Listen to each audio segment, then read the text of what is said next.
Hello and welcome to Apologetics 101. I am your host, your resident Christian apologist, Brian. And today on the Genesis series, I have a special treat for you. Mike Oard appears on Apologetics 101 the first time ever.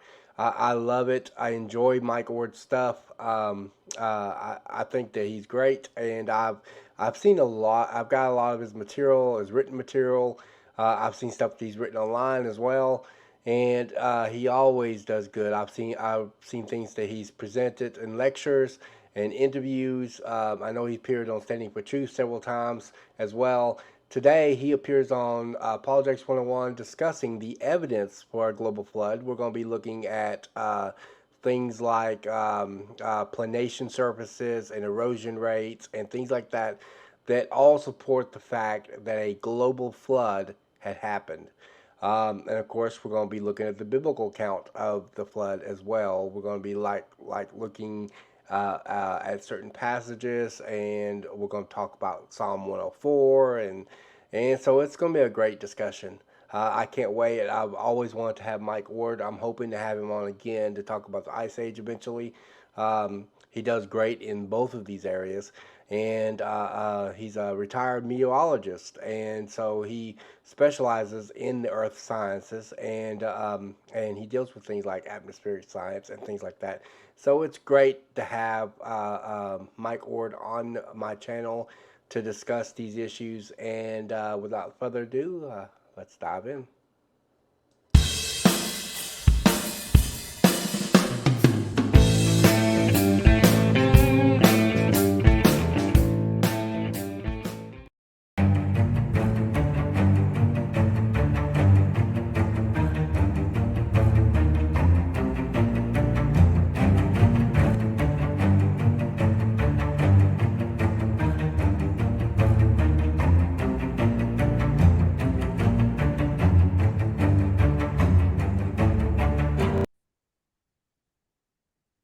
Hello and welcome to Apologetics 101. I have here for the first time ever on this channel Mike Ord. Do you have a specific ministry that I can reference? Like a name of your Well, I ministry? mean, yeah, call it creavit, which is Latin for he created. And I'm mainly a researcher. I've been affiliated with the four major organizations in some form or another over the years, but I'm mainly an independent researcher, and I've been doing this for about 50 years. Did you used to work for Answers in Genesis? Um, yeah, I spoke for them for maybe a year at the very beginning. So, I yeah, know your post-flood ice age model is like taken by almost all young Earth creationists today. I got a little bit of a intro from Answers in Genesis. Mike Ord has a MS degree in atmospheric science from the University of Washington. After 30 years as a meteorologist with the U.S. National Weather Service, he retired and is fully devoted to research on the compelling evidence for Noah's flood and the post-flood ice age. That is awesome. And you're a retired meteorologist, so you don't have to ruin anyone's indeed picnics I anymore. am. Go ahead. Yeah, I I don't have to ruin any more outdoor activities. All right. All right. You got a presentation for us. Okay, well, it's about astounding evidence for Noah's flood in geology. Um, it might be kind of a long talk, so I might skip over some of the early slides. So let's see what I got going on this. Anyway, we hear statements like this from Arthur Strahl, our anti-creationist from the book Science and Earth History. Mainstream science has no obligation whatsoever to attempt to refute flood geology. A hypothesis vaguely and confusingly worded, lacking in completeness of statement, and nearly devoid of evidence. Notice that, nearly devoid. He says there's a little bit of evidence. But what do we do when we get statements like that? Well, I got to tell you about another. Well, now this is from Davis Young, retired professor of geology at Calvin College. He says there is no geological evidence to confirm the idea of a universal deluge. Well, I've given you a quote from an atheist and from a retired professor at an ostensibly Christian college. When I hear statements like this, I apply 1 Thessalonians 5:21. This is my theme verse for research. Examine everything carefully, hold fast that which is good. You hold fast to the Bible as God's word, but then you examine everything. And I emphasize carefully, because if you examine an issue at the superficial level, you might know just enough to get yourself in trouble. You got to dig deep in some of these issues. And the issues I look at, I try to get all the data I can, the observations. I throw out their interpretations because they're interpretations. I'm interested in the raw data, the observations.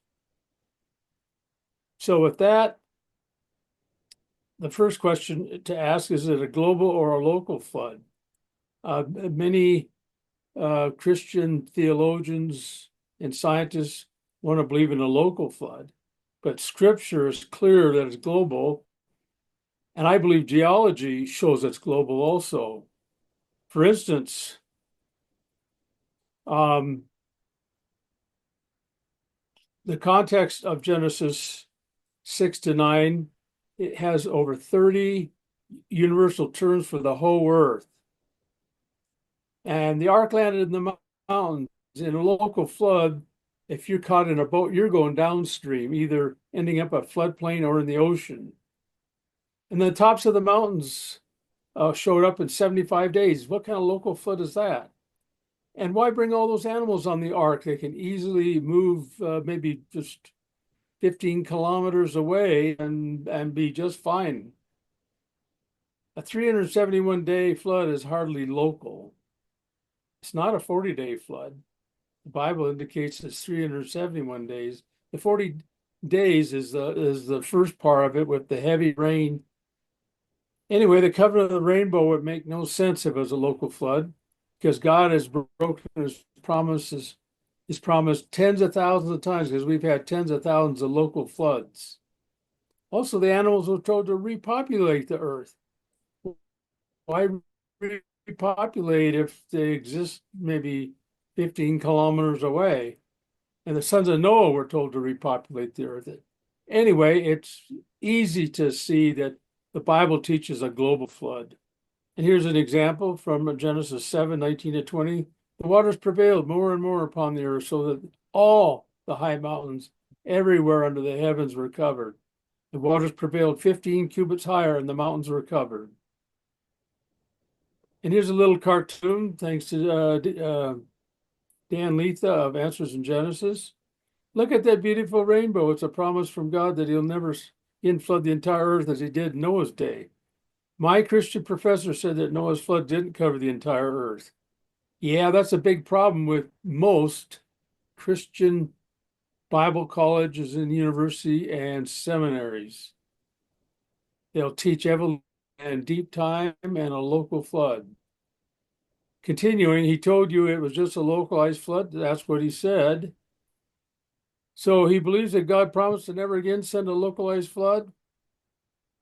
See, it doesn't make sense. And the ark is huge, 450 feet long, 75 feet wide, 45 feet tall. You can easily get all the animals in there, especially when you put in kinds. We don't have to fit all the species in the world on the ark, because species is a man-made category. The Bible says 2 of each unclean kind, and a kind can be at a higher taxonomic level than species. Most creation scientists believe it averages at the family level. And at the family level, you only need several thousand to maybe up to 30,000 animals on the ark. And from those animals, they differentiate with their genes and uh, after the flood and produce all the variety we see today and in the post-flood period during the Ice Age. And what did Jesus say about all this? Did Jesus say anything about the flood? He indeed did. In Matthew 24, but as the days of Noah were, so shall the coming of the Son of Man be. For as in the days that were before the flood, they were eating and drinking, marrying and giving in marriage until the day that Noah entered the ark. Jesus believed Noah was a real person, the ark was a real boat. And they knew not until the flood came and took them all away. So shall also the coming of the Son of Man be. Now, in some of the statements I've already quoted, and in this, all does not necessarily mean the whole earth. It depends on the context. All can refer to a region. But in this case, it's for sure it means all the earth because Jesus is comparing his second coming with the flood. And in the second coming, it says in Revelations 1:7, all eyes will see him. It'll be a global coming back. He's not going to compare a global coming back with a local flood, but with a global flood. So Jesus believed in a global flood, and I certainly going to believe in a global flood also. Anyway, here's an overview of the flood evidences from hundreds of flood traditions, from the strata, that's the sedimentary rocks, from fossils, and from geomorphology. In particular, planation surfaces, long transported hard rocks, and water and wind gaps. So evidence from flood traditions. Well, there's hundreds of global flood legends in most cultures of the world. And you can graph or plot it with the top being the particular people group and the left side being events in the Bible. And because sometimes it's difficult to tell what is said in these legends, a red triangle is given a partial representation. Green square is full biblical idea. So you can see there's a lot of similarities with the biblical text. And of course, we have to have some scholars try to claim that Moses actually borrowed his ideas of the global flood from the Assyrian Babylonian ones, which are very close.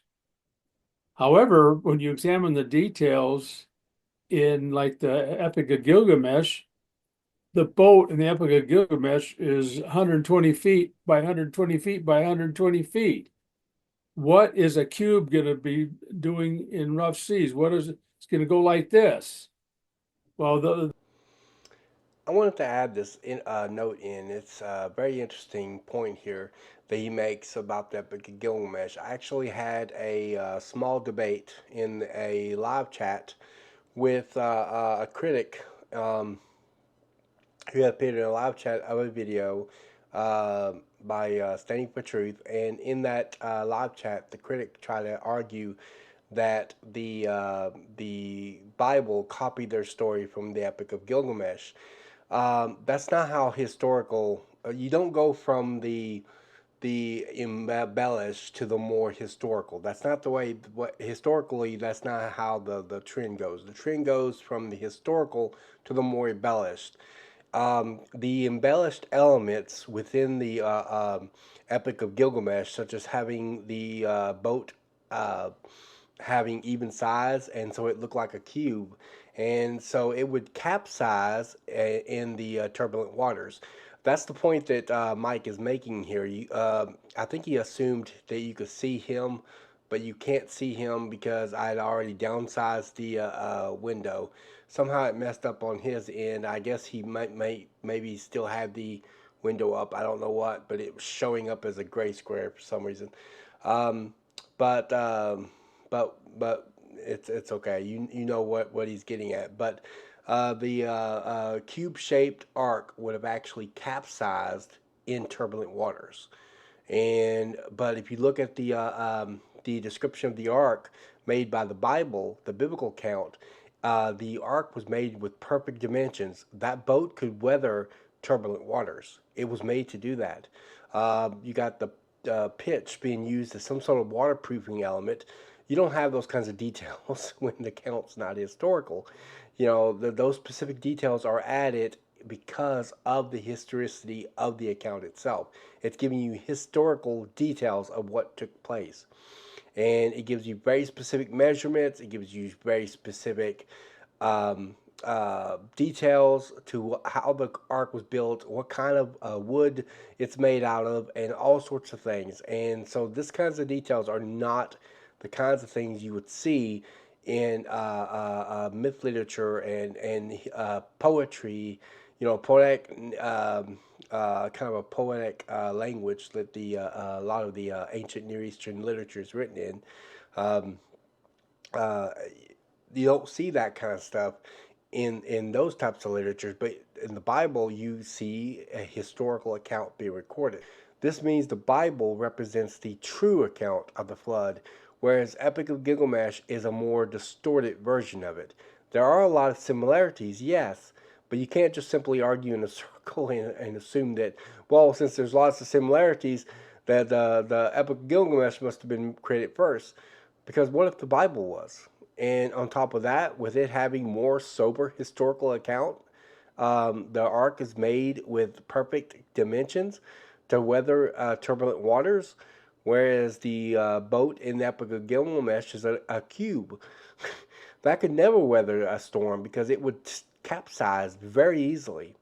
And it would just bob there until until turbulent waters just and it just capsizes. Yeah, you just can't make that type of argument work. And the guy tried, and then finally the guy sat there, that I was debating. He sat there and said, "Well, I think what happened was is that the original account had these embellished elements, but then later on." They doctored it, and before it went into the canon, edited it so it looked more about historical, and then they sat there and included it in the canon, later on down the road. I was like, okay, what evidence do you have for this? What evidence do you have for this? This was pure ad hoc on his part. It was a complete 100% speculation. He speculated on the basis of the fact, he was coming up with a rescue device because of the fact that he was backed up in a corner and automatically he realized, oh, wait a minute, the art has the sober account. The historical trend is that you go from the historical account to the more embellished account. You don't go from the embellished to the historical. That's not the way history works. And he was backed up in a corner on that because he knew that because that's universally recognized, even among secular historians. So how do you get out of that? And he came up with a made up story to try to explain that, which he had zero evidence for. And so anyone can come up with a rescue device there, and that's what he was trying to do to get out of it.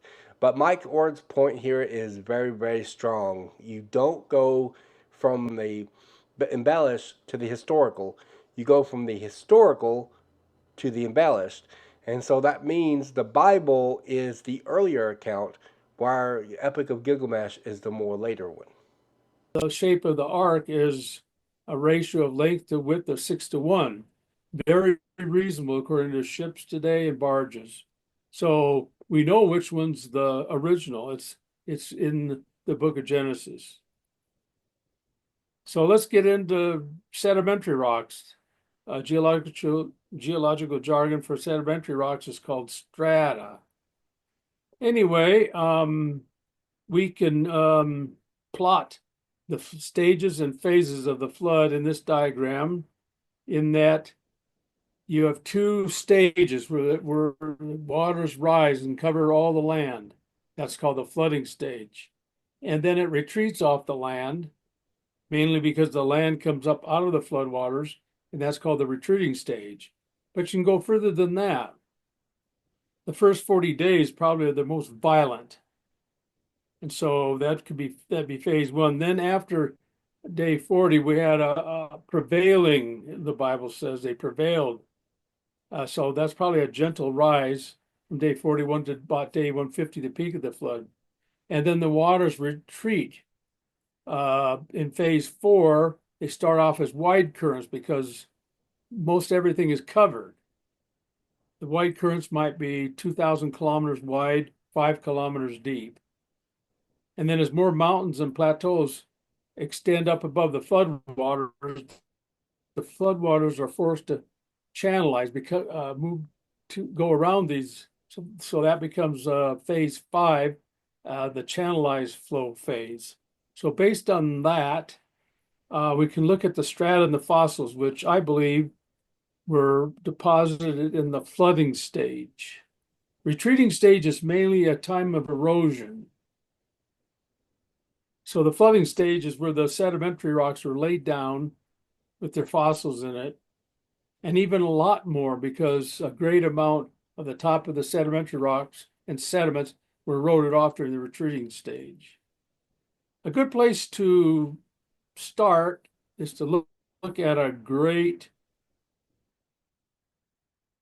road cut. So great places to look at geology, but this case, the Grand Canyon is probably one of the best examples of sedimentary rocks. What you're seeing there is approximately 4,000 feet of horizontal sedimentary rocks. And at the top, it's a flat surface. That's a inclination surface because you can show that anywhere from 5 to 12,000 feet of sedimentary rock were eroded off this whole area before Grand Canyon formed, resulting in a planation surface. And you might notice that the flat layers don't show any canyons or valleys in the walls. Well, what's the significance of that? Well, the secular scientists say that that 4,000 feet of sedimentary rocks was deposited in 250 million years. Well, erosion on a million-year timescale is rapid. All of the continents of the world could be flattened down to sea level in only 10 to 50 million years. So if erosion's that fast, you should see valleys and canyons indicating erosion in the walls of the Grand Canyon, even if it only took a million years to form that 4,000 feet. You should still see evidence of erosion, but you don't, indicating that those millions of years, 250 million years, do not exist. And then we find some of those formations. Formation is geological jargon for sediments that are of similar type, like a sandstone. At the bottom, you have the Tepete sandstone. Oops, what did that? The Tepete sandstone at the bottom. It's a very unique sandstone, and it is located at a very unique position on the Earth. It's above the upper crustal rocks, mostly granites, some metamorphic rocks. Anyway, it's a coarse-grained sandstone with small cross beds in it, and the grains are practically all quartz, likely because it eroded granite, which is the most resistant rock in granite is quartz. So the Tibet sandstone's about 100 to 300 feet thick, and you could trace it clear through 300 kilometers of the Grand Canyon, and you can trace it up into my area where I live in southwest Montana, and it's called the Flathead Sandstone up here. Geologists from different states give them different names because they don't know that they're connected, and they like to multiply names. The Tepete sandstone extends over this area underneath limestones of the Midwest, clear into the Appalachian Basin, and extends up into Canadian Rockies into Northeast Canada. It covers half of North America. So I asked the listener what present processes would account for the deposition of 100 to 300 feet of almost pure sand over half of North America. When I say present processes, that's referring to uniformitarianism, uniform processes over millions of years. That's the secular main assumption of geology. So, what present processes? Present processes are small scale. This defies uniformitarianism, but is exactly what you expected in the flood. One layer is laid over huge areas with one layer on another with no sign of erosion. Sedimentary rocks demonstrate the flood.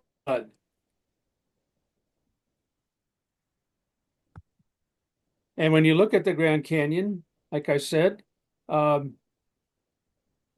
erosion on a million-year time scale, a minimum to erode all of the continents to sea level is 10 million years at today's rate.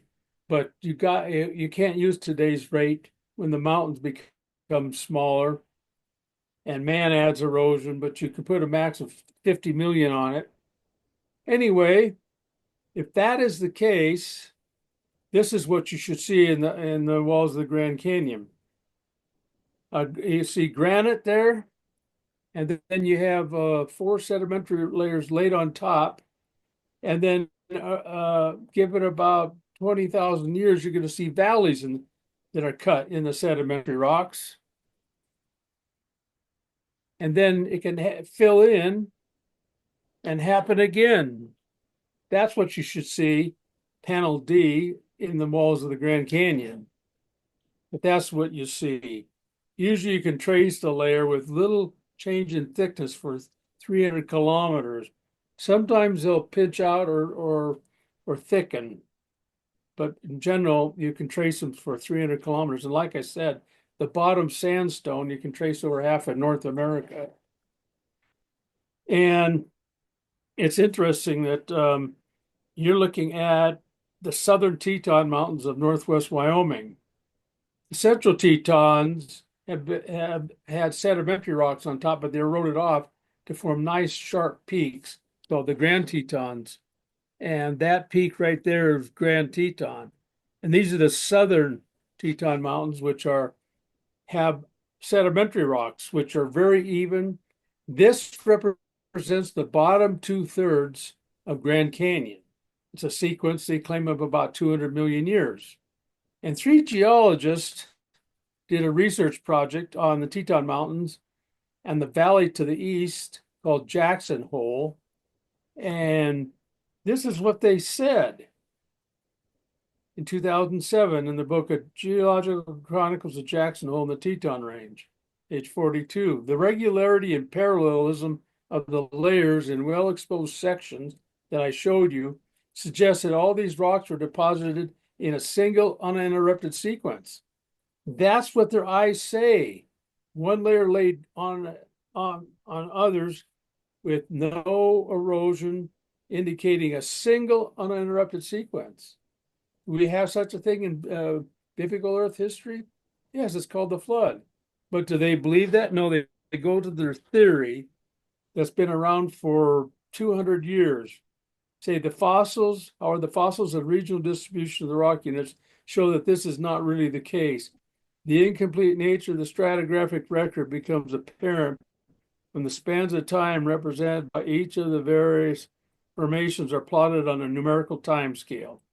So they stretch it out over 200 million years, and there's a gap of 80 million years between 2 formations.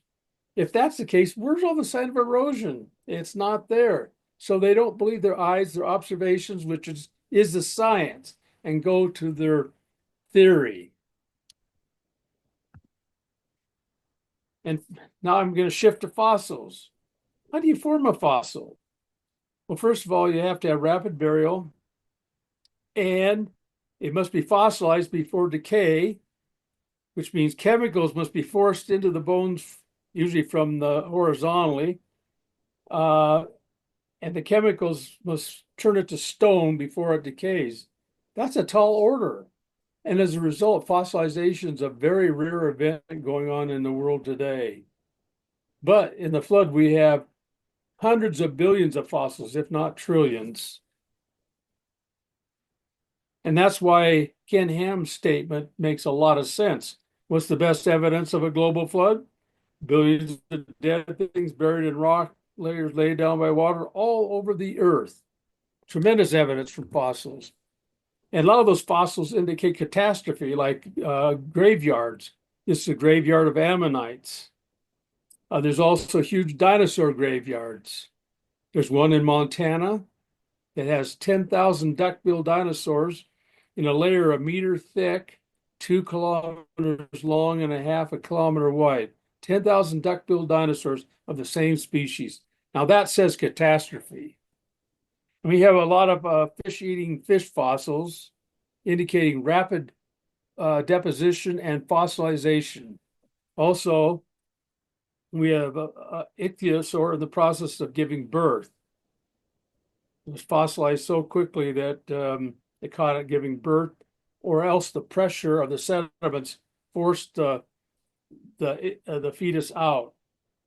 But regardless, it was rapid fossilization.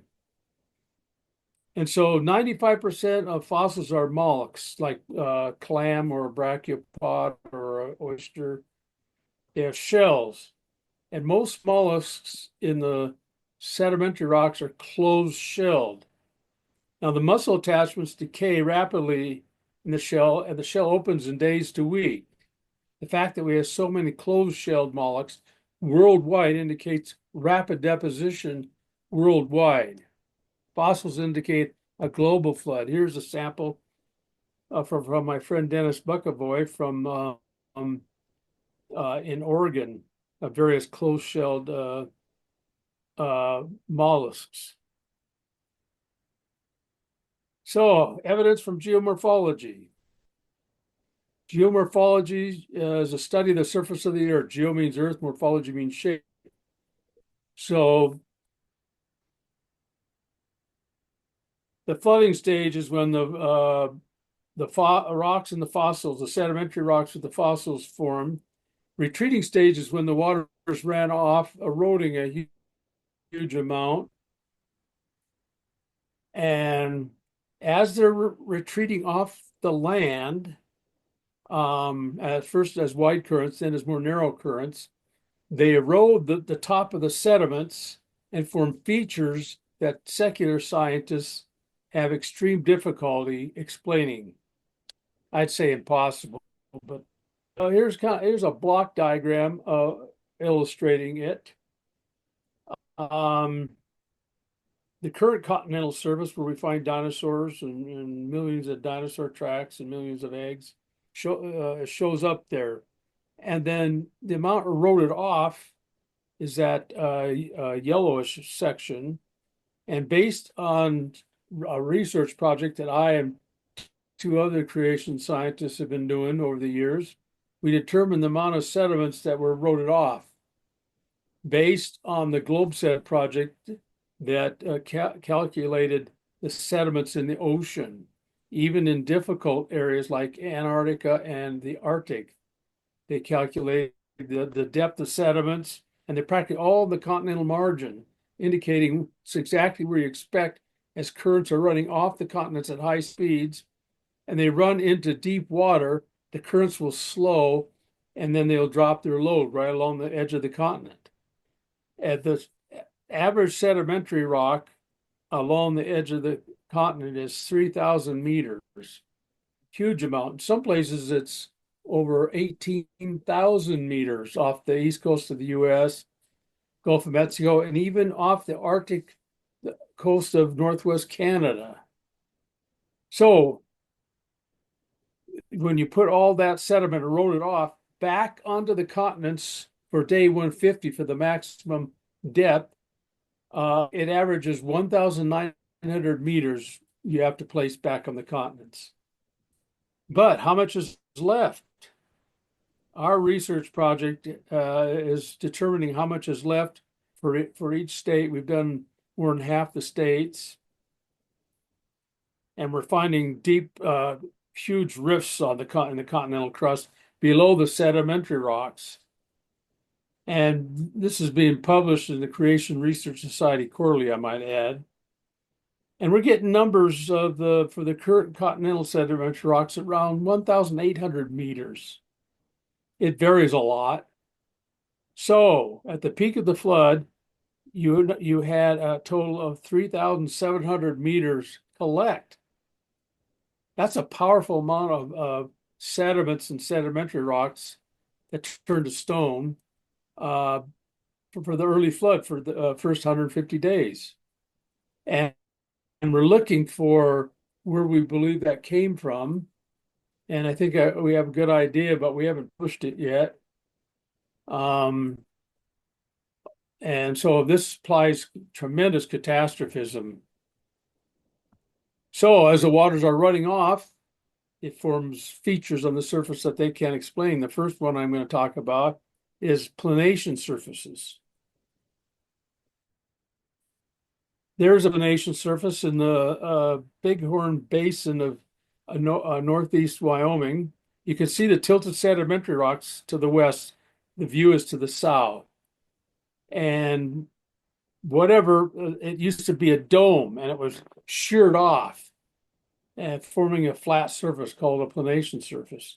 And there's about 15 feet or about 5 meters of rounded rocks on the top of it, showing that it was by water.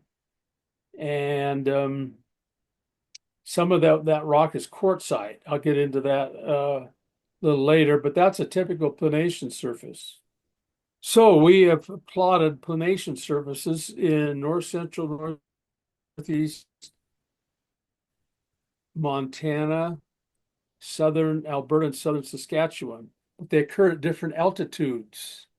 The highest altitude is the Cypress Hills. Can you see my cursor? Yes. Cursor shows up. Okay.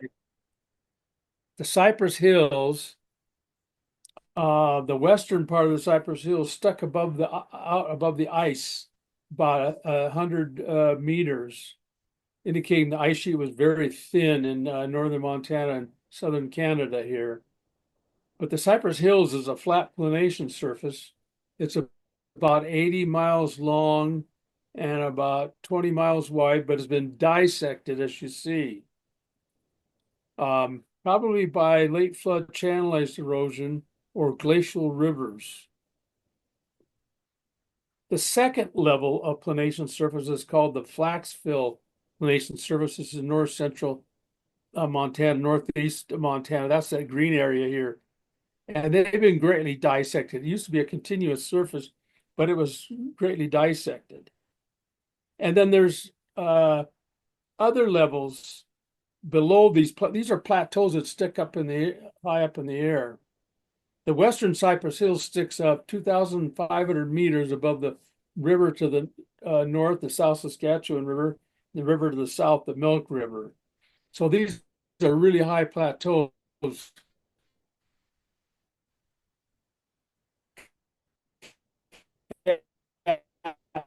Around quartzite rocks, the Cypress Hills level and the Flaxfill levels, but two other levels below that.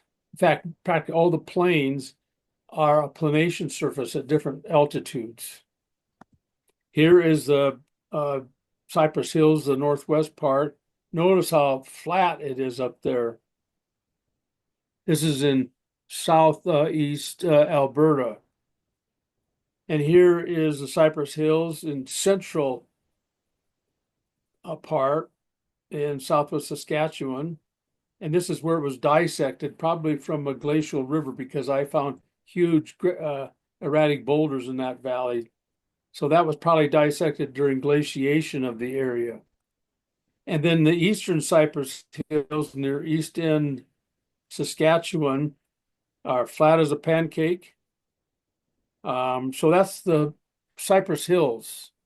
And when you drive up on it, it's flat as a pancake. And there's 75 feet on the average of rounded quartzite rocks for percussion marks. I will get into that a little later. Now, it's evident these planation surfaces were once much larger. The Cypress Hills level probably continued 300 kilometers north and 300 kilometers south, and it was probably a flat surface all over the whole area.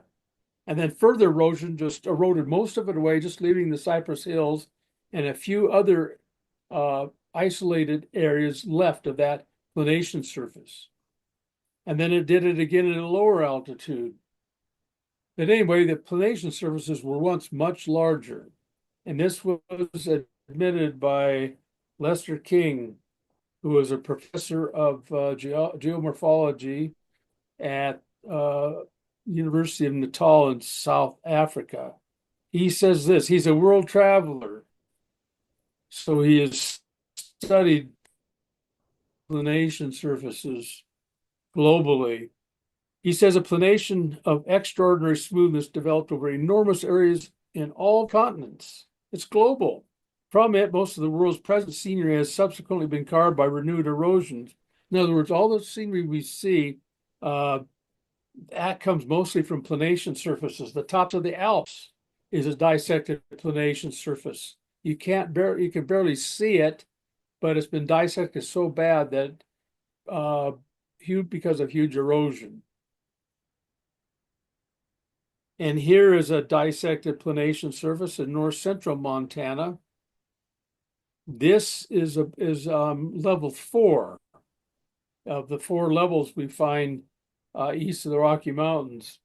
This planation surface is so flat that they built an airport on it to the left of the picture, which can't see, but it's being dissected. So planation surfaces are being destroyed today. They're not forming. They don't form today. Big contradiction to uniformitarianism, but they're being destroyed. That's the science behind it. Powerful evidence for the runoff of the floodwaters. So this is kind of a summary, what we expect based on uniformitarianism. If it was uniformitarian erosion, which is slow erosion over millions of years, hard sedimentary rocks tilted should end up as ridges. And soft layers should be more eroded with some of the eroded sediment filling up the valley. That's what we should see. And we do see that at times. But that can be explained in the flood by slow currents. But we commonly see this. Tilted sedimentary rocks, both hard and soft, sheared off at the same angle, leaving rounded boulders or cobbles on top. That's powerful evidence for the flood. In summary, planation surfaces, they're not forming today, but being destroyed, once much larger, common as erosional remnants. They're worldwide, difficult, if not impossible, to explain by slow processes over millions of years. It's powerful evidence for the global flood, for the runoff of the floodwaters. Okay, let's talk about quartzite rocks spread hundreds of miles from their source. Here's a quartzite rock found on top of the gravelly mountains of southwest Montana. You can see on the left where I chipped it off, the texture. A quartzite is a metamorphic sandstone. You first of all have to form a sand, which is about 45% air, compress it, and then chemicals got to move into it, mainly silicon dioxide, degrees centigrade, to move the cementing agent, silica, to cement this into a sandstone. But sandstone is still fairly porous, maybe about 25% air or water in it. Quartzite, metaquartzite that is a metamorphic rock in which the sandstone is heated up. And since the sand is mostly quartz, it recrystallizes and fills up all the pores and becomes non-porous, heavy, and dense, and one of the hardest rocks in the world. But these rocks commonly have percussion marks on them, semicircular cracks. You can't see them too well on here, but other ones do. Anyway, the quartzite comes from a certain spot in the Rocky Mountains, mainly there. in the western Rocky Mountains of western Montana and Idaho. The gray area is the belt supergroup rock. It comes from the Precambrian belt supergroup, which formed in a deep hole over 18 kilometers deep, filled with sand and silt, and buried, heated up. The silt became the metamorphic rock argillite, or which is a metamorphic shale. The sand became quartzite, a metamorphic sandstone. So, and the grade of the metamorphism increases from the eastern Rockies to the western Rockies. So the grade for these quartzite rocks is from the western Rockies. So here's the big picture. We had wide currents from west to east. We know that late in the flood they were from west to east in western North America, eroding the Rocky Mountains as they were coming up out of the floodwaters, eroding them, and finally getting down into the metamorphic rocks. And the metamorphic rocks are so hard that they stay together, but they get smaller down current. Other rocks in the Rocky Mountains get pulverized. And it takes these quartzite rocks clear into central Saskatchewan. By the way, if I was able to do this diagram again, I wouldn't have four lines of quartzites. I'd have it continuous. It was a continuous erosion. And anyway, they become smaller as you get further away, as I indicate here. And I have found them in central Saskatchewan, western North Dakota, and the literature says they're in southwest Manitoba, but I have not been out there. We also find them all through Wyoming. That is a distance of about 800 miles from the western Rockies, west of the Continental Divide, I might add. So the mountains were lifting up, and that current that was moving from west to east gets split up. The eastern part can flow back into the Pacific Ocean. Because as you lift up the continents and the ocean basins are sinking at the same time, you got tremendous potential energy for the flow to move at high speeds off the continents.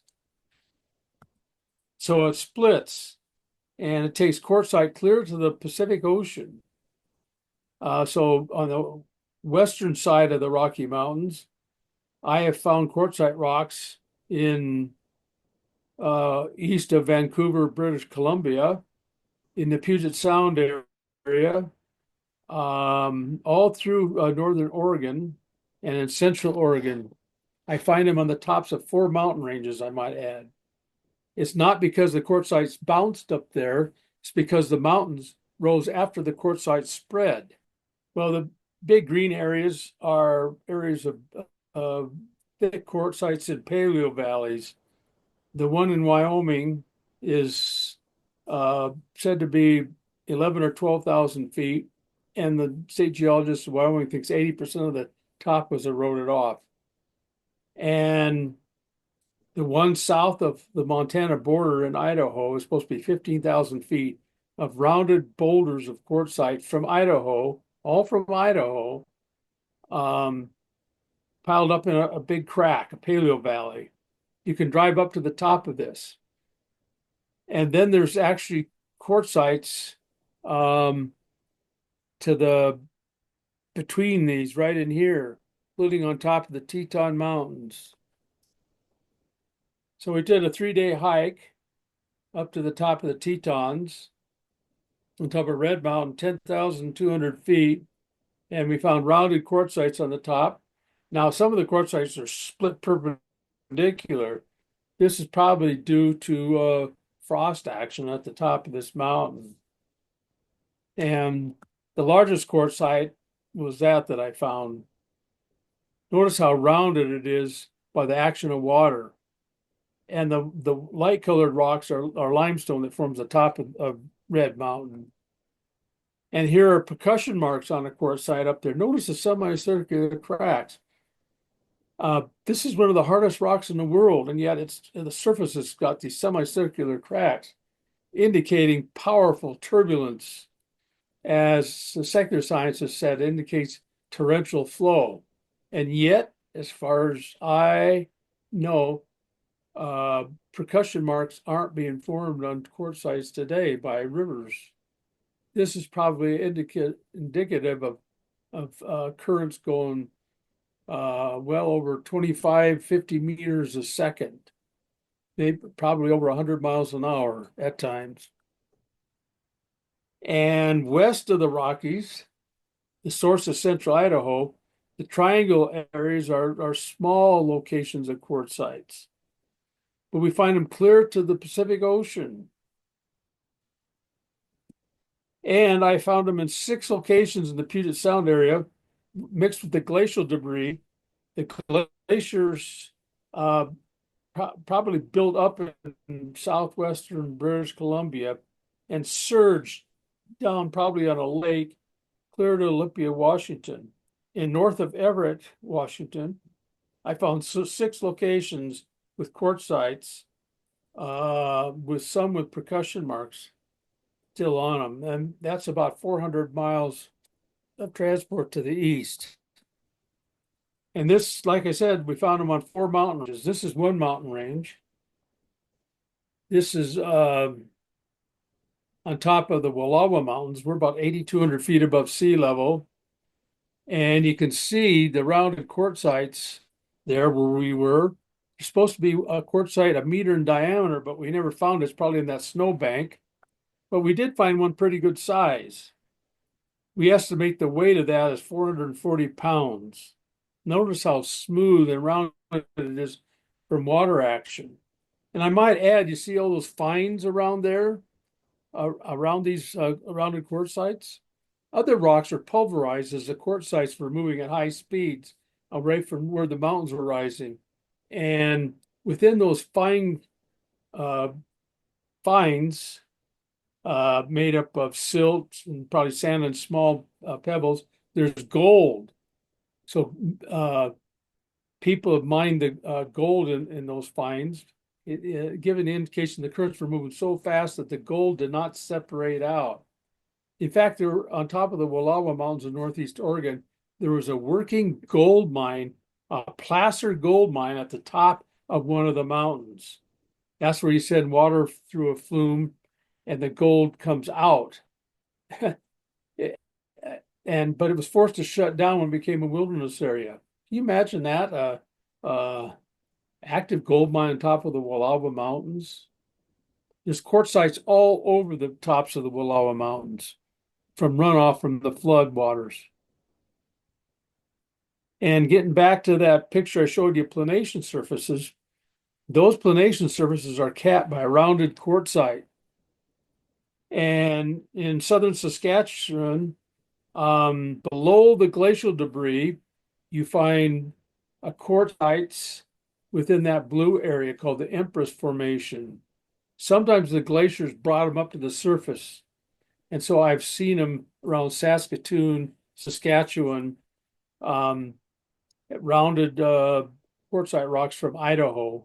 Talking about 800 miles of transport.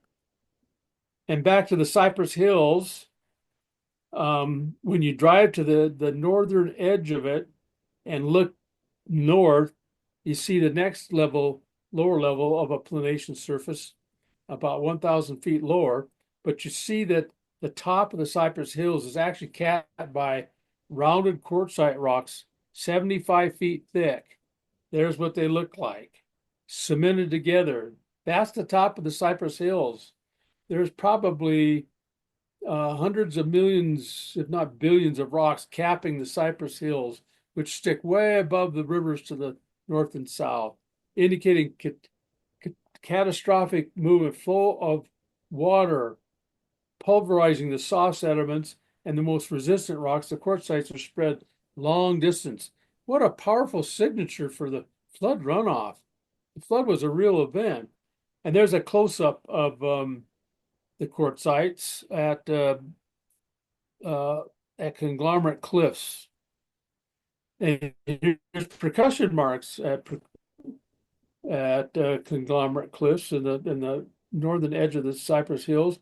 Notice those percussion marks. Those are huge. Those are the largest I've ever seen. And the divots are so big, it implies banging of a tremendous force. Again, indicating currents probably over 100 miles an hour. And I might add, the fastest flash floods on Earth only go 20 to 25 miles per hour down a steep mountain valley. So we're talking about current speeds much faster than flash floods. And here's kind of the big picture. Water's coming off the Rocky Mountains, eroding the rocks, pulverizing the soft rocks.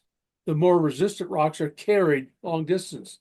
The larger ones are carried as bedload along the bottom, scraping the bottom, forming the planation surface. Medium to small quartzites are taken up in the currents and come crashing down. That's probably how the percussion marks form. And so that's the big picture. And based on open channel flow equations and civil engineering, we can get some minimum current speeds and size. We have to estimate the largest rock carried up in the current, which we did for a 6-inch wide bullet shape. It was 6 inches wide and kind of long. That is the biggest rock we believe carried in suspension, and it comes crashing down. So we get minimum current speeds of 65 miles an hour and 180 feet depth. These are minimums, remember. Probably a lot greater than this, but this shows the power of the water coming off the Rockies, eroding the Western Rockies and spreading the quartzites all across the plains east of the Continental Divide.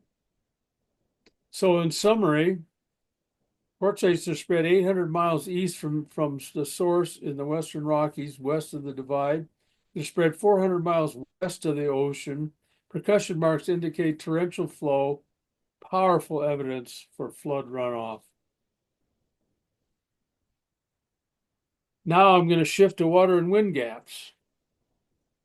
There are thousands of water and wind gaps across the earth.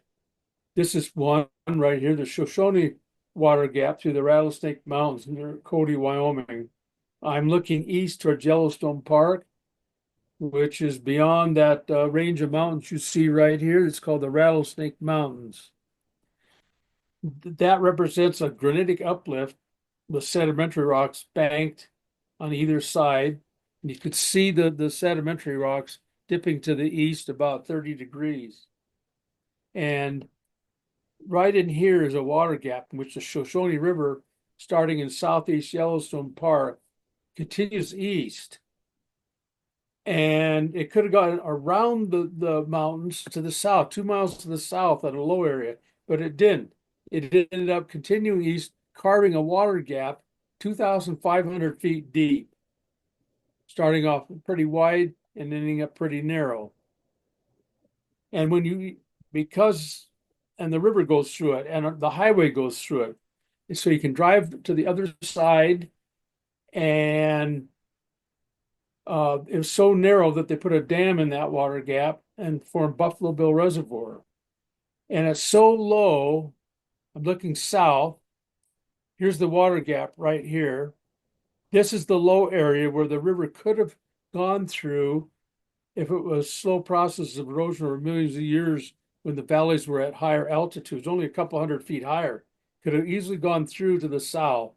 In fact, it's so low there, they had to put another dam there so the water wouldn't rush out south. But what caused this? Well, I believe it's from flood runoff, from channelized flow, carving water gaps and wind gaps quickly. Now, water gaps are a gap through a ridge, perpendicular ridge, in which water moves from one side to the other side. A wind gap it's a notch in the mountains that is not quite carved down far enough for water to go through it, but wind goes through it. fact, many wind gaps are passes through mountain ranges, I might add. So here's a quickie on explaining water and wind gaps in the flood during flood runoff. The land is coming up and the waters are going down. And you have wide currents early to the runoff stage, and they're going perpendicular to a mountain ridge. And no ridge is perfectly level, so there'll be low areas. And the water will tend to eat out those low areas, a reinforcement pattern, and where the erosion will increase in the low areas, like this right here. And it's forcing the water to accelerate. And when it accelerates, it erodes faster. In fact, erosion goes up 16 times with a doubling of the velocity of the water. Is to the power of 4. And it continues, and it's racing through these gaps, eroding them quickly. And then the one on the left gives up and becomes a wind gap, while the other continues to carve down to where water moves from one side to the other. And like I said, there are thousands of water gaps and wind gaps across the earth, indicating the channelized flow phase, the last phase, phase 5 of flood runoff in the retreating stage. So there's powerful evidence for the flood from geology. Sedimentary rocks spread long distances, one layer laid one on top of the other with little or no sign of erosion between them. And then as the waters ran off, they formed various features, planation surfaces, long transported resistant rocks, and water and wind gaps. Other features were formed too, but I'm only showcasing 3 when the waters ran off. So the big question is, why can't mainstream geologists see the evidence for this? Why can't they see this? Well, as a rotating shift worker in the National Weather Service, I had sleep issues. So I decided to read a book from Dr. William Dement in the book Promise of Sleep. And he was he's from Stanford University. He's one of the discoverers of REM sleep. And in his book, he said on page 34, even when they are looking, people usually see only what they expect to find, and they do not see what they assume for whatever reason could not exist. Uniformitarian scientists have slow processes over millions of years locked in their brain. When they look at the world, that's all they see. They miss the big picture, which that shows evidence of the flood, which I've just shown you. It's a psychological phenomenon that happens to all of us. So we got to be careful of our own biases. So the flood was a real event. The Bible makes sense. Jesus believed in a global flood. The ark is big enough and very stable. The despised events in the culture, yet there's abundant evidence for a global flood. So if we can believe the global flood, it's easy to believe the whole Bible, which tells us how to live here on earth and how to go to heaven. Anyway, we have lots of answers, and I think I'm going to stop here. So thank you very much. Okay. Awesome. All right. Thank you, Mike. I appreciate that. All right. Of You're course, welcome. no problem. I do like a Q&A following the presentation. I know it was a long presentation, so I'll try not to make it too long of a Q&A period. Um, but I do want to start out with because I don't remember hearing any reference to Psalm 104, and I know sometimes you talk about that as well. That shows that the Bible does support the fact that there's a tectonic issue going on here with mountains and valleys. So, could you elaborate on Psalm 104? Yeah, if I had more time, and in my resources, I mentioned the engine for changing from the flooding stage to retreating stage is the mountains rose, the valley sank down. That's Psalm 104:8. And it's referring to the flood because in verse 9, God set a boundary that the flood may never cross over. And in verse 6, it was a time when the earth was covered, the mountains were covered with the water. There's only two times when the flood was when the water was covering the earth. That's at the Genesis flood and the third day of creation.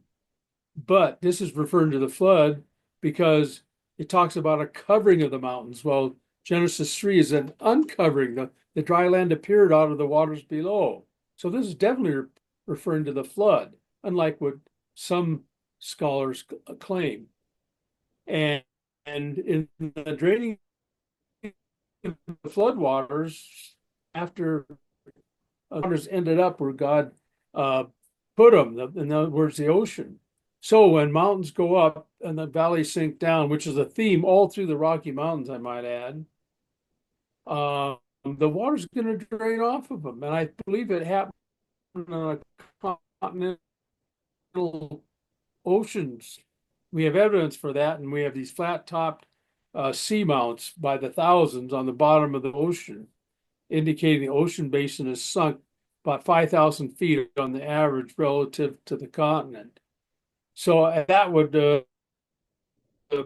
coming up, the ocean base sinking, you have tremendous potential energy of the water to rush off, eroding an average of 1,900 meters of sediments and sedimentary rocks and probably some igneous rocks, forming the continental shelf and all those features you see on the surface of the earth that they can't explain. Yeah, Psalm 104, verses 6 to 9 is a very key verse, which tells us about the engine of this great change in them, from the flooding stage to the retreating stage. Awesome. And it also seems to indicate some kind of tectonic issue involving valleys and mountains, right? The raising up of mountains and the lowering of valleys. And this is also an Yes, indication that mountains that existed before the flood are not the same as the mountains that existed after the flood. Is that correct? that's correct. We don't know the height of the mountains before the flood, but regardless, catastrophe, the flood would pulverize them, but there'd still be mountains formed in the flood. And then at the end of the flood, the mountains that were there came up and the valley sank down. Like I said, this is a theme you see all over the Rocky Mountains, like in Wyoming, as the mountains came up, sedimentary rocks eroded off and filled up the valleys. You see it all over. It's really easy to see. I guide people to the Bighorn Basin and show this to them. I don't do any guiding anymore. It's just too hard for me to get out there. Right. I actually got, no, I showed it to you earlier, but I didn't show, the audience here.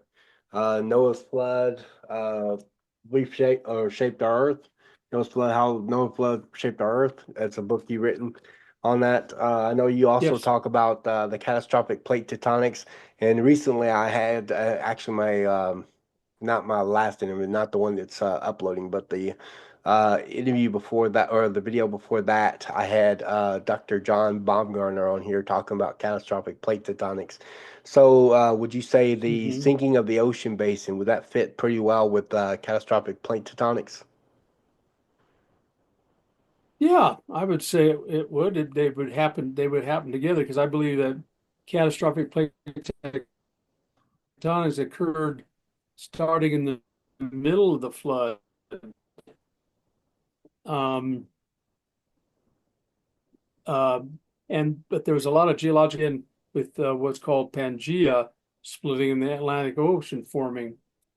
You can show uh, where the Atlantic Ocean opened in the southern Atlantic, what are called precipitates, and there you can match them across the Atlantic, and they had to be together, and they're about maybe up to anywhere from 500 meters, maybe 4 kilometers thick. It's the largest precipitate in the world. They call them evaporites. I don't think they're anything close to that.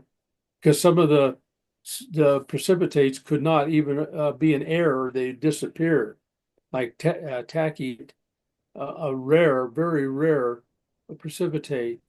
But in the Sergipe Basin along the Brazil coast, below these precipitates, which formed at the start of the Atlantic Ocean opening, you have about 8 kilometers of sedimentary rocks still in that basin from before catastrophic plate tectonics.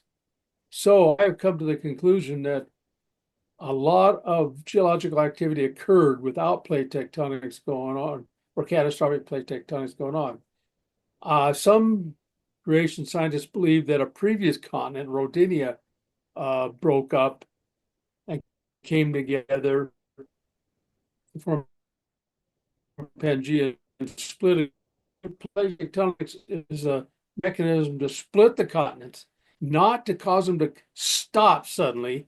100-kilometer thick plate over a huge area to come to a stop and come back, accelerate back, crash, and do it again.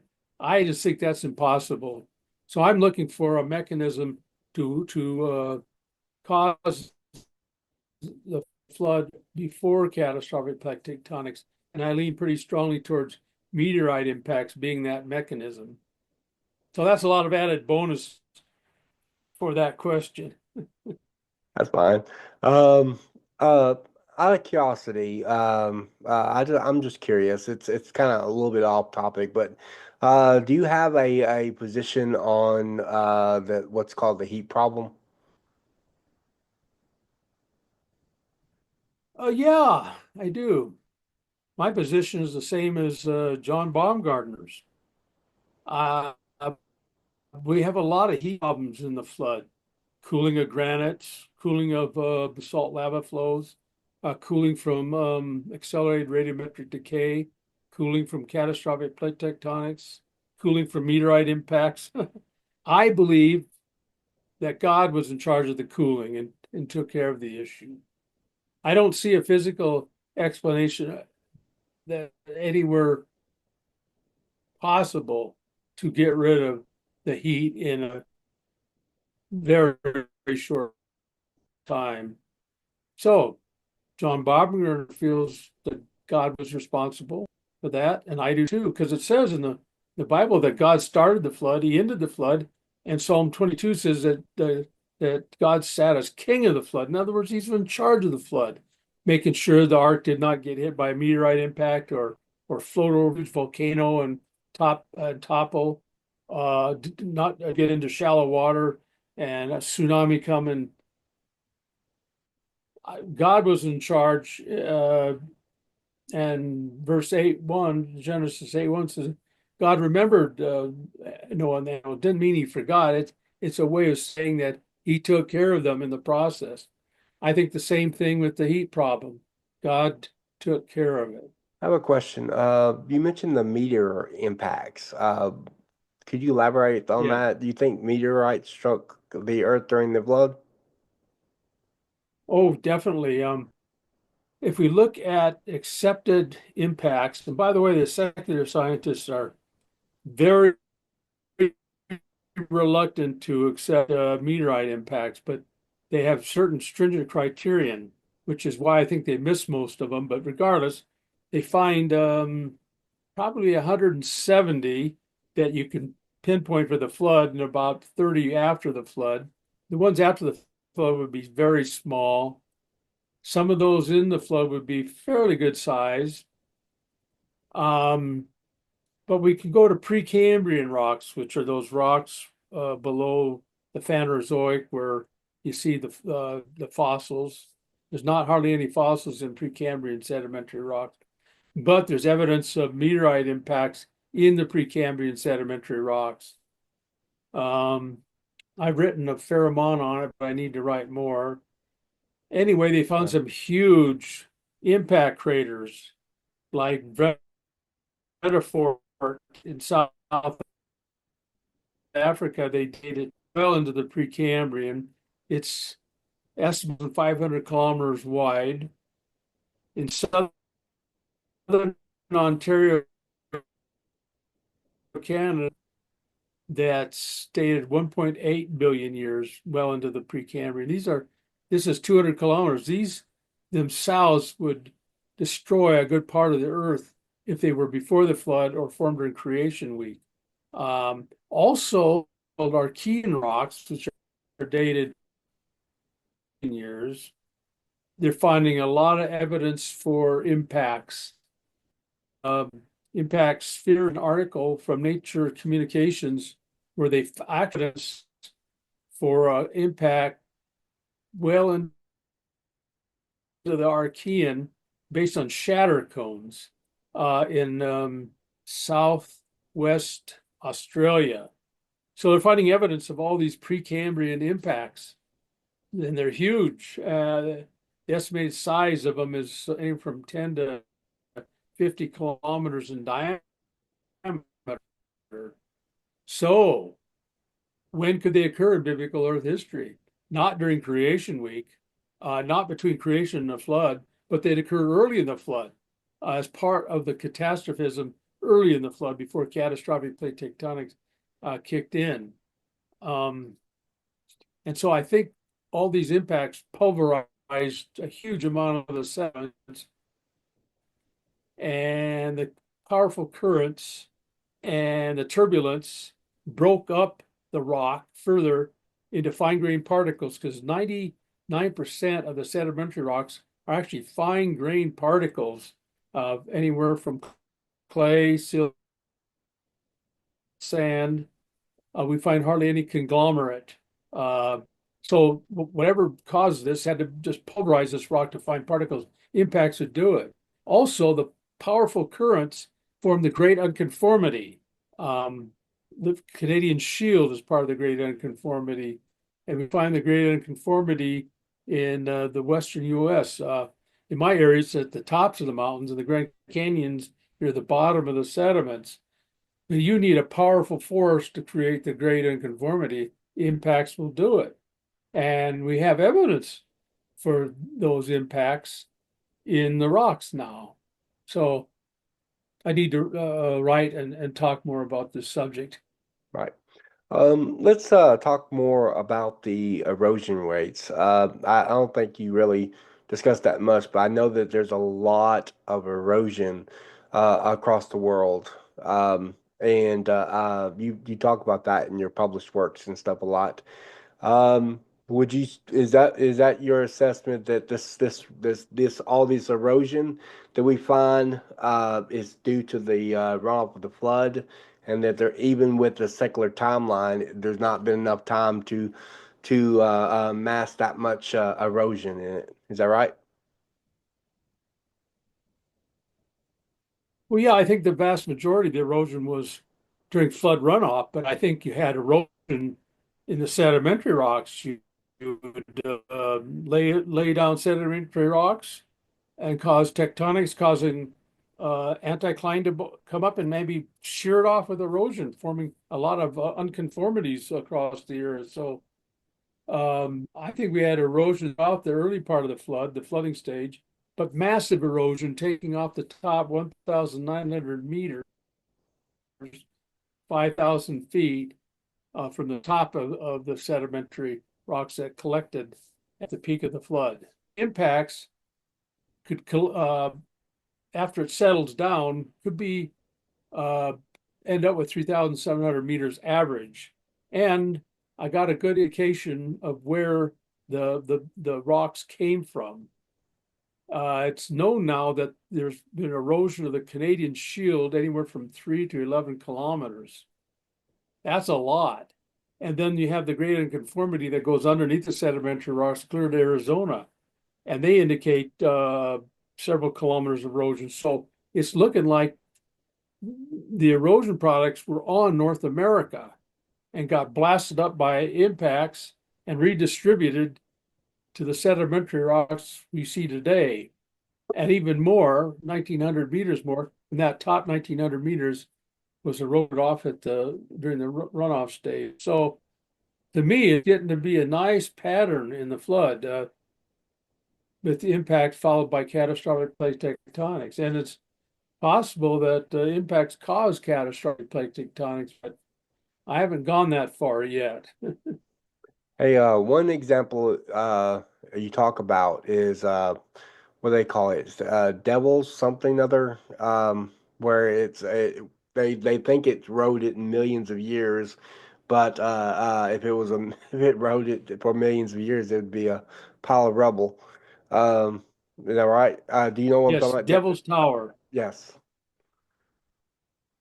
Yeah, Devil's Tower is 1,200 feet above the river to the north and south, or actually they're not much for rivers. They're very small rivers. And it's vertical. And they believe it's the throat of a volcano coming up in a conduit about 1,000 feet wide. And the volcano will be way up in the air that's not there anymore. And so erosion eroded all that down, probably thousands of feet, being that Devil's Tower there. And of course, they've had different scenarios on how they think the erosion occurred.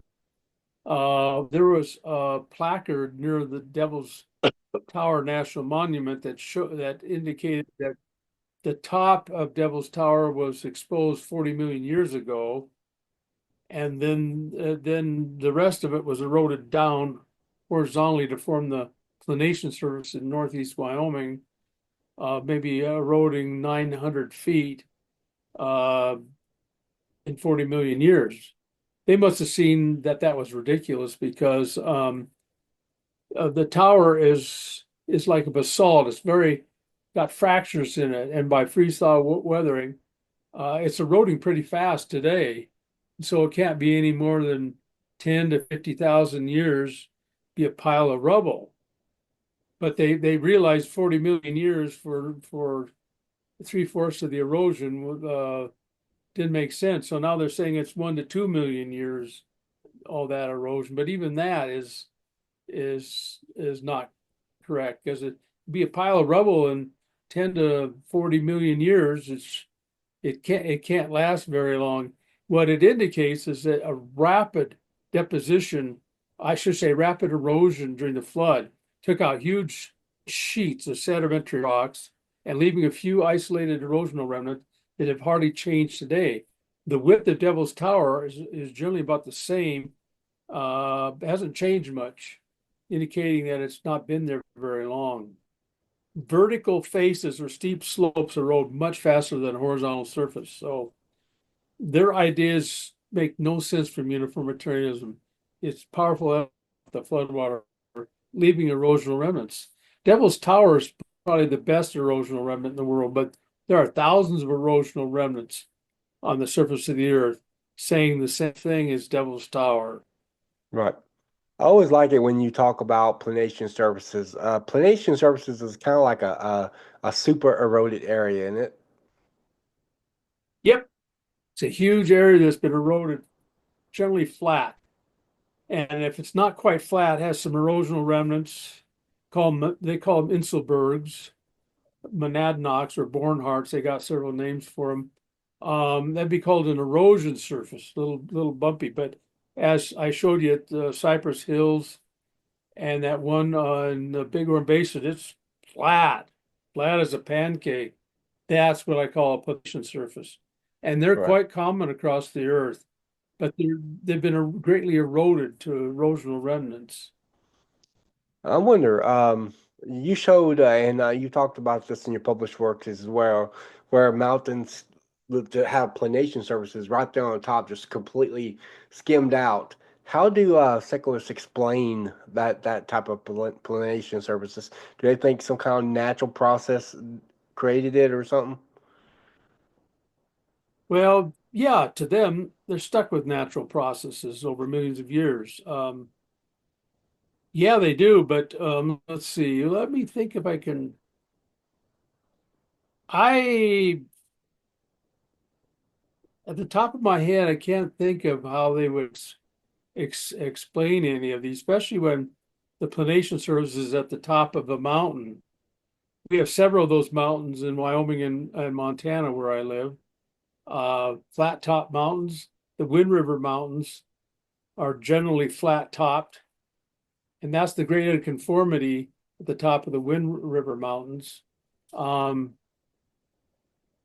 I don't think I've really seen a good explanation by them, Oh, I think it'd be very hard to explain, but I'm sure they've attempted it. I just can't recall right now off the top of my head of running into an explanation. I look for their explanations because I want to analyze their explanations. right. And of course, as you mentioned in your presentation and your published works, natural process of actually destroying pollination services. Isn't that right? Yep. Yes. That's So what not we only observe, and that's the right, science. not only are they not creating it, but they're actually destroying it. One Right. area that you mentioned, not in your presentation, but you have mentioned it in your published works before. Africa is a pollination service, isn't it? Or much of it is. 60% of Africa is a planation service that's been folded up or bowed up in a fold. So it's at various levels due to tectonics. Yes, that's what Lester King is, like I quoted him earlier. He's done a lot of research on Africa since he's from Africa, South Africa. And so he has talked a lot about that. And like the Serengeti, you look at the Serengeti, it is flat as a pancake with all those animals on it. But you look at the bedrock below the Serengeti and it's folded like this. It's really deformed, which means that it went up above the planation like this and it goes sheared off flat. That takes a powerful force over a wide area to do that. That speaks of flood, not present processes what we see going on today. These planation services are like all over the world.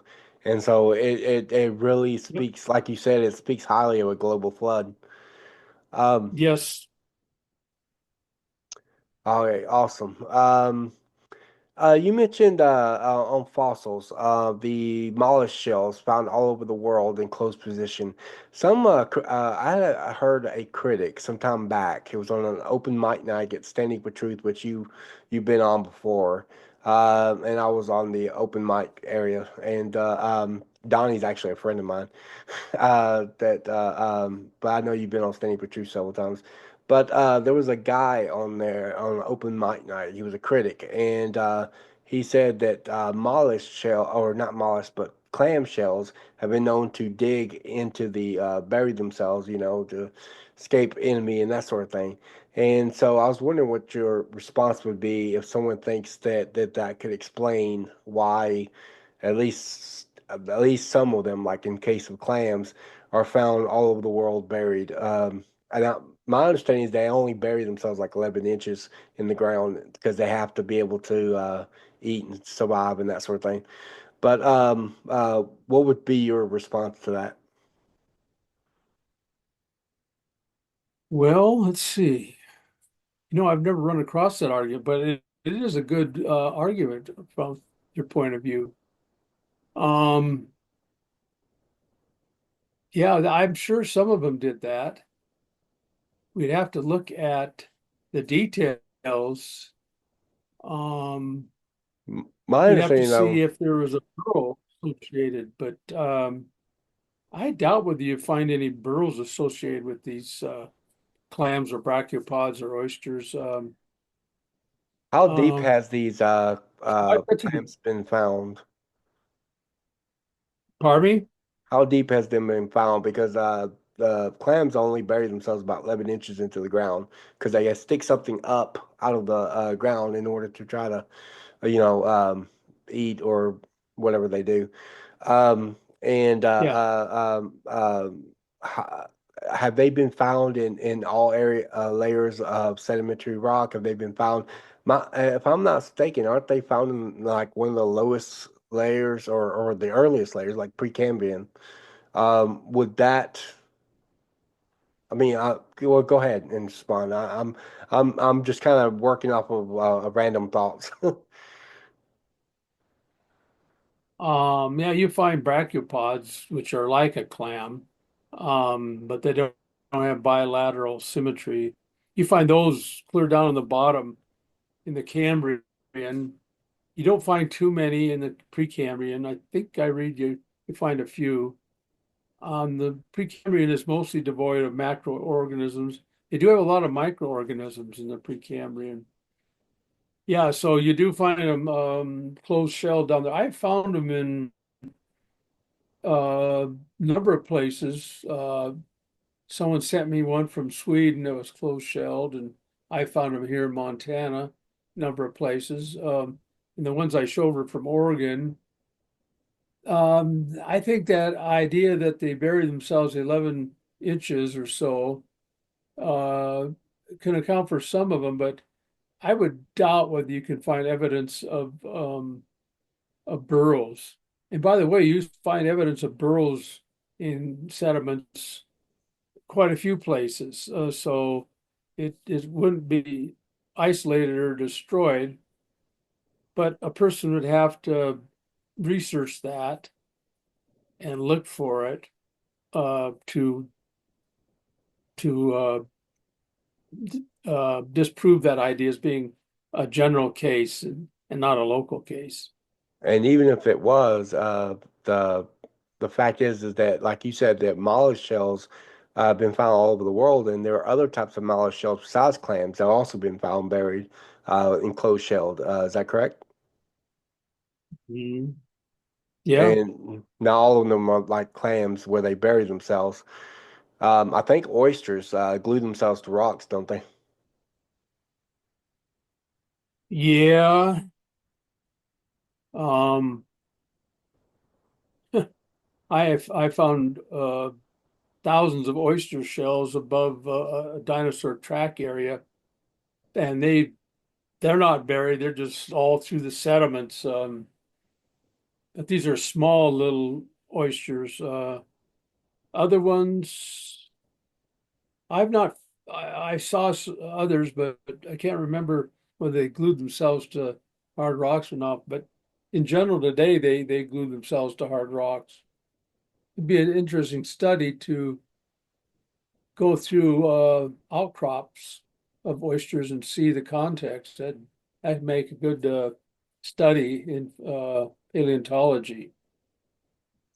You mentioned sedimentary layers having no erosion marks between the layers. Is that right? Like in case of the Grand Canyon? Yes, I say very little, if any, erosion. There are a few areas where you see a little scour mark.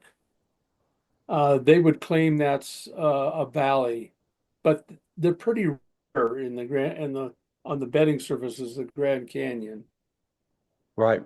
What would your response be? Because I don't know what your your particular arguments would be. Well, some of them I do, because I do actually have another book called Flood by Design, and it's also written by you. I don't have it out, but and you did talk about that a little bit concerning the geological column. You mentioned like there's thin layers that are represented millions of years. I think you hinted at it also in your presentation where it's like representing lots and lots of times, and and it's just like a thin layer. And there's even, I think you mentioned in the book also that there's missing time in the geological column. Is that correct? Oh, tremendous amount of missing time. You go to an outcrop, like in the Teton Mountains. I didn't show you the slide where they plot the the layers on the numerical time scale and with the gaps. They have gaps of 80 million years, but it's known that even where they plot the sedimentary rocks, that there's a lot of missing time in there. And I've seen statements where the secular researcher would admit that 90 to 99% of the time of geological time is missing in a cliff. So yeah, most of the time is missing in geologic and sedimentary rocks. So yeah, there's lots of missing time, and there's thin layers represented by lots of time. Is that correct? Mhm. Yeah. Okay. You mentioned flood legends before, like in your presentation, um, and Yes. I was curious. Is most of those flood legends that are found, is the vast majority of them global? I know that maybe some of them could be local, but Yes. so the vast majority of them Yes. are global. That's what I thought. Yeah. I just wanted Global. to make sure of that. But that was a cool presentation because you gave the color coded, and that kind of indicates how closely it is to the Bible. And of course, the biblical account is the more Mhm. sober one. You mentioned the Yes. you mentioned the boat in the Epic of Gilgamesh. You said something about it turned over, and I don't know if you realized that the little screen on the side wasn't on, so they probably didn't know what you meant. But you were talking about it capsizing. Yeah. It's 120 feet by 120 feet by 120 feet. It's a cube. And what's a Yeah. cube going to be doing in rough seas? It's going to be going like this. So, but the shape of the arc is a ratio of length to width of 6 to 1, very close to modern ships and barges. So it'd be very stable just on that point. Right. And it will just capsize in turbulent water. The arc is made perfect position, and it also uses pitch, which appears to be some kind of waterproofing agent. If this is some kind of mythological account, they sure went all out to make you think it's a real historical event. So there's a lot of Hmm. soberness to the account, to the point where it does seem like the biblical account is indeed the source behind all these other flood legends Yes. that they're Yep. based on that account. So I find that Yes. I find that kind of cool. I would like to do a video eventually with someone on the flood legends, because I think that is awesome that you got all of these different Hmm. stories and they go back to a common source. And I believe that common source is the Bible. I know that there are people that think that the biblical and you mentioned that in your presentation as well, that they think it came from the Babylonian account, of Epic of Gilgamesh and things like that, Hmm. and it didn't, because it's because you don't take a historical sounding account and you drag it from a mythological account. That exact opposite happens, where the historical account happens and then it gets distorted over time. Yes. Right. Right. All right. So let's do a final question, and then we'll close it out. Uh, Looking at all of this evidence for global flood, we look at the Bible, we looked at the evidence from geology, we looked at evidence from the fossils, and do you think that the evidence is just really overwhelming in terms of a global flood happening? Not a local flood, but a global flood. Oh, yeah, I certainly do, because everything I talked about was large scale. And the Grand Canyon illustration is not a local isolated thing, but you can show this from road cuts and big cliffs along rivers globally. So yeah, the evidence is powerful that it's there. And the reason they can't see it is because of their mindset. They're too stuck in uniformitarianism that they picked up from their education. And so the whole thing propagates itself with young people learning this stuff, and that's how they do. And they've been taught that it's impossible to have a global flood, so they don't see what they believe couldn't occur. So I think that quote by William Dement just nails it perfectly why they can't see all this powerful evidence that's out there. Awesome. I appreciate your time, you taking the time. I know you've been traveling, so for you to do this like right after you traveling, I know you was probably tired from all your trip. Well, I've recovered today. Right. I appreciate it. You get some rest. But we really did enjoy this discussion. I know I did. I love talking about the flood. I love flood geology. I love discussing that kind of stuff. I think it's Mhm. awesome. I think the evidence for a global flood is awesome. I hope to have you on again to talk about the post-flood ice age model, which you've also written quite a bit on and talked about a lot. And I Oh have your yeah. book. I actually have another book of yours, Frozen in Time, as well. So but I can't wait for do a discussion like that. That will also be on Genesis series if you are already right to do a another interview eventually when we can get a Yeah, chance to. down the road, yes. Mhm. Awesome. All right. Well, anyway, that's all I have for you today. And if you don't have any more final thoughts, we'll go ahead and close it out. I have a final thought for the skeptics that will hear this. Okay. I would appeal to you to be open-minded and look at this evidence more seriously and read creationist sources. We have 60 years or 70 years of creationist technical research published in our own journals. So we have a lot going for us, and we're able to answer challenges.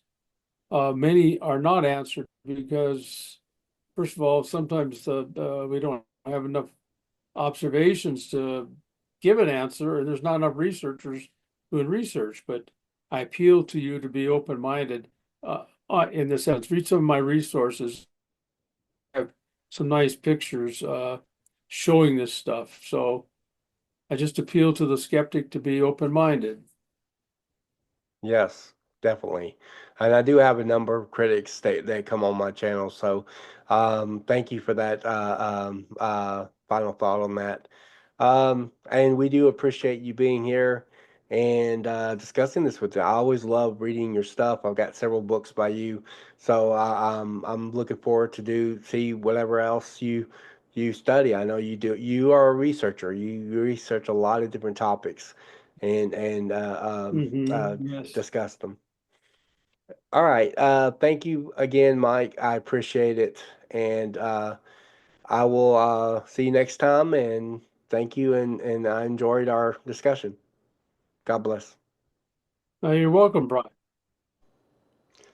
Thank you again for watching Apologetics 101. And thank you for watching this video on the evidence for the global flood. I enjoy it. I always enjoy talking about evidence. My first time having Mike Oard on here. I really appreciate him coming on here. He did a great job. I thought he did awesome. And I hope to have him on again to talk about the post flood ice age model. That's pretty cool. I love hearing him speak on various topics and reading material that he's written on the subject matter. So hopefully we can be able to have him on again and enjoy more discussions where we delve into the evidence and arguments and that sort of thing. I think the global flood is very important because it does. A lot of critics have used the global flood and objections that they've had against the global flood to try to discredit the Bible, to try to discredit the gospel. They've done all sorts of stuff. And so, with that, and trying to say, oh, well, it's just mythological, there's never been a global flood, da da da. That they use that against us to try to say that's our excuse for not accepting Jesus. That's our excuse for not believing the Bible. That's our excuse for believing that you have no idea what you're talking about, you know, and that sort of thing, because they cannot accept the fact that there is good reasons to justify that God has sent a global flood as judgment upon the world, 4,500 years ago. They can't accept that possibility. They refuse to believe it.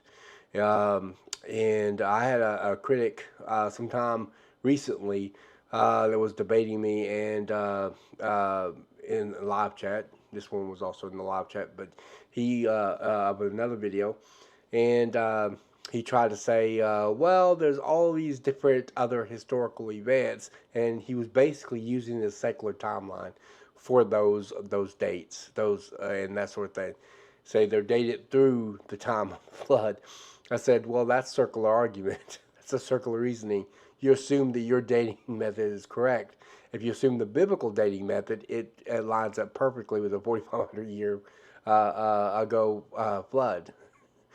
You just assuming your dating method. You're assuming your timeline there, and uh, but I do believe that the this is an important topic matter for discussion, and I haven't really done a whole lot on the flood recently because I've been focused on the creation versus evolution discussion a lot.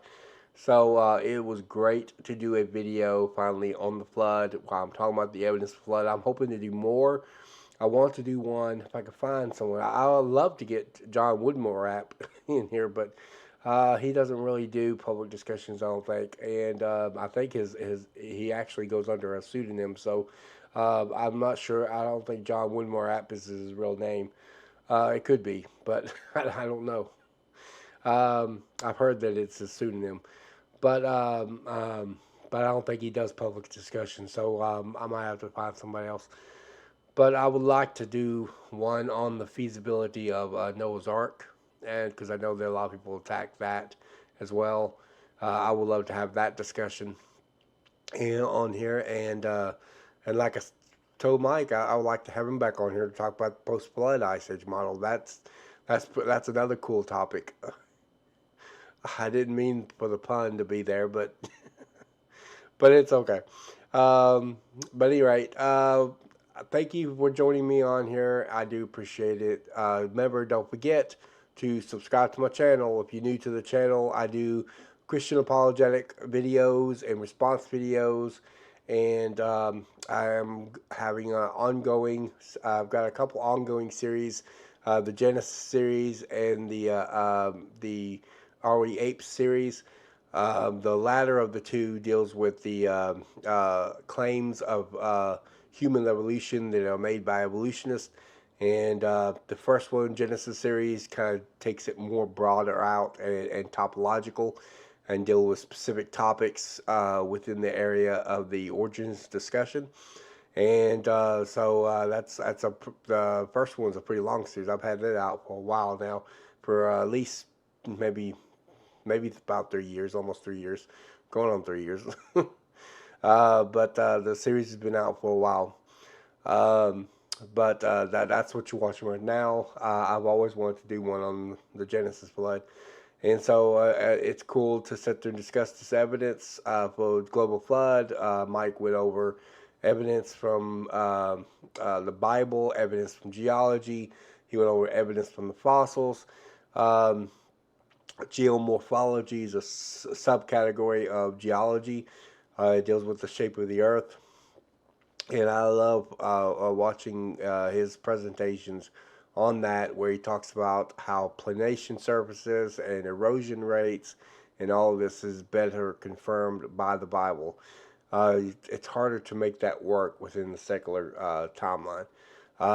And of course, planation surfaces aren't created by natural processes. The natural processes are destroying planation surfaces. And uh, these are found all over the world. You got, flat top mountains. We talked about that. You got like Africa, 60% of Africa, the entire continent of Africa. You know how big Africa is. 60% of Africa is a planation surface. Wow. So yeah, there's some great evidence in here. We talked about mollusk shells being found all over the world, buried, and that sort of thing, in closed position. Mollusks, we didn't really get too much into it, but mollusks open up when they die. That's the reason why that's such great evidence, because mollusk shells open up when they die, and there's a thing that separates the two shells that's organic. It literally decays like within hours or days.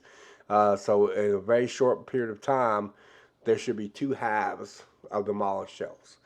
and both of those halves should be fossilized separate. But instead, we found them not only together, but in the closed position fossilized. So this is strong evidence of rapid burial. Um, yes, clams do bury themselves, but they also have to. They don't bury themselves very far. They stick something out of it to get food. But these are being found in really deep and in layers. And in addition to that, they're not the only mollusk shells that are actually found. So you got other mollusk shells.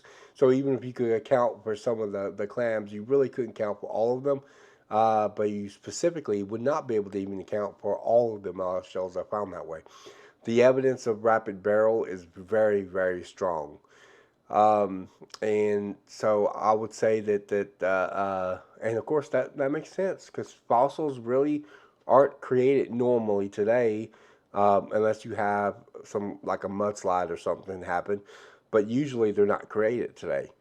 And the reason is because fossils are only created, and this is acknowledged by secularists. If you actually read some of the stuff that they've written, there are secular websites that I found that where they actually admit, yeah, fossils are only created in specialized conditions.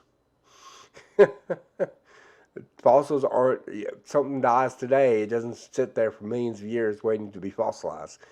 Something always happens to the bones, something always happens to the carcass. There's weather, there's erosion, there's deterioration, there's animals that bother it and things like that, and so it requires rapid burial. This is one of the things that Mike pointed out in his presentation. It's something that Ken Ham has talked a lot about.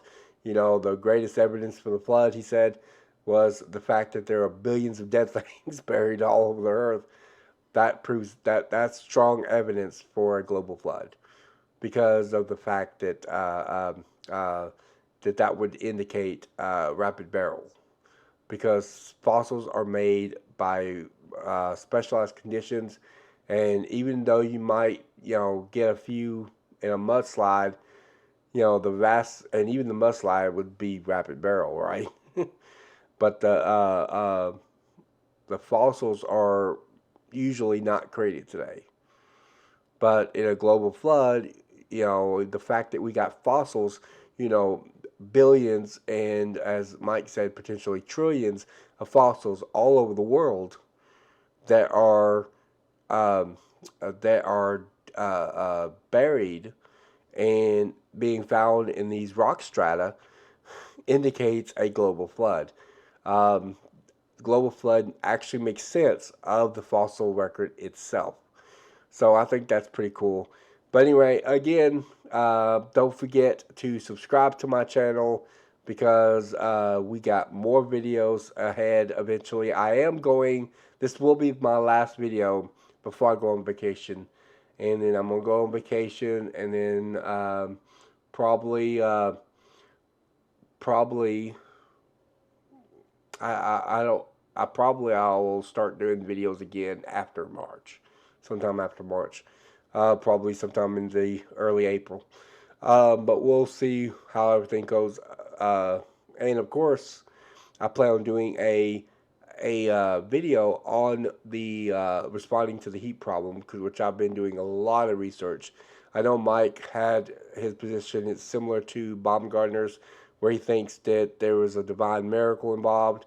I have no problem, as I mentioned before, my video I did where I interview Dr. John Baumgartner. I have no problem at all with the idea of it being a miracle or invoking a miracle. The issue is whether it was a miracle or not for me. And I think there are ways to be able to do that naturally. You could explain it and account for it in light of the conditions of the global flood. And so I have a particular model on that. It's pretty cool. And I can't wait to present that. I also have a theory on accelerated nuclear decay, the way I think that went. And so I can't wait to do that as well. But anyway, again, thank you again for joining on me. Subscribe to my channel, like the video, and don't forget to hit that notification bell and share this content with others. Let other people know the evidence for the global flood. It's a very important topic matter, it's a very cool topic matter to discuss when you start discussing the kinds of evidence that we actually have, and it supports the Bible and the biblical account. And I enjoy talking about the flood, and I hope you guys do as well. And let me know what you think in the comments. And thank you again for watching Apologetics 101. This is Brian from Apologetics 101 signing off.